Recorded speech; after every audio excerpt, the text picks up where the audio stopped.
Tell me a little bit more about the 50-50 initiative.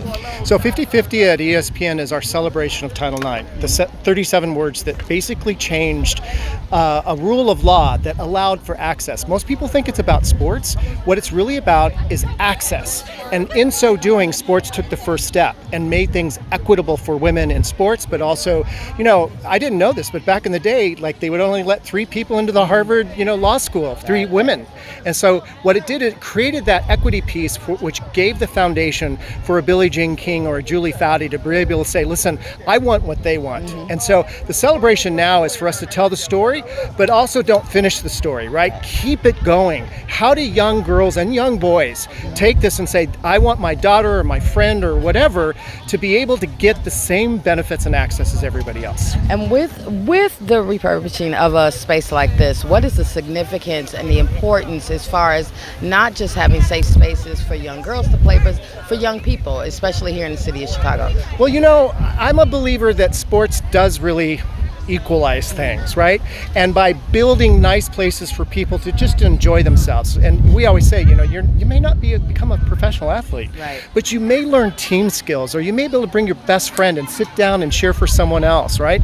And so what we need to do is make sure that every community has access to sports in meaningful ways that are their ways, right? Not us telling them what the ways are, right?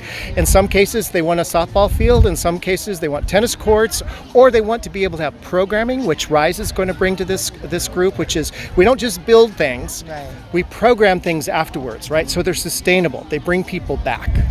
And how did you guys determine some of the sponsors, the local community members that you guys have partnered with? How was that determined? Well, we work with an amazing organization called the Women's Sports Foundation because we knew this was going to be about girls and women and celebration of 50-50. And so one of the things we did is we asked the Women's Sports Foundation Sports for Life program, which funds Black girls, Hispanic girls, and Indigenous girls. Where are the deserts? Where are the things that we really need to invest in to make sure that they have that access and opportunity? This was one of 7 that was picked and selected, and we dove a little deeper because we all want to make sure that Good Karma can come here, and Disney and ABC to really kind of make sure that our employees could also be engaged. So this could not have been a better selection for us. Well, thank you so much for talking. Thank you to so the much. Chicago I appreciate Defender. it. Thank you guys for covering this. Can you talk to me about the Lost Boyz and what you guys do in the community? Yeah, absolutely, Danielle. And of course, I got to talk to the Defender. It's Chicago's paper for the Black community, I and appreciate always that. will be. Today is just an amazing day.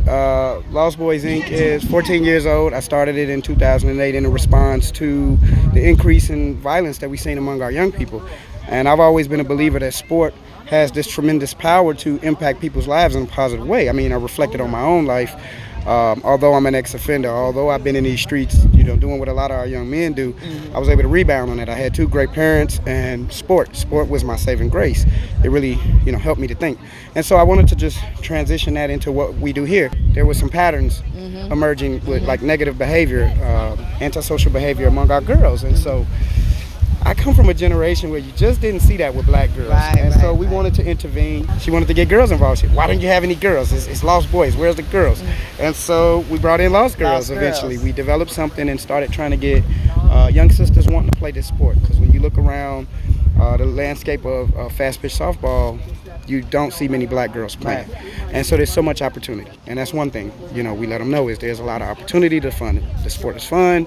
There's an opportunity for you to get scholarships to go to college because you are a minority player, if you can play. So, that's it. And then I'm just a dad girl, and it changed me a lot having daughters, right? It changed my outlook on life. It changed my approach to life. And so, I'm just happy. I gotta ask you, especially, the conversation about, the increased violence, what our youth are doing, keeping them engaged, especially this summer.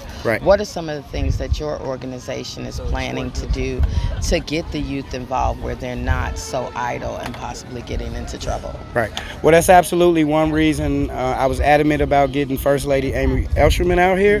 I've had the distinct privilege of working with her, over almost the past 8 months or so with her My Shot, My Future initiative. And I think she's been really good at listening to the community and in implementing the things that we're saying.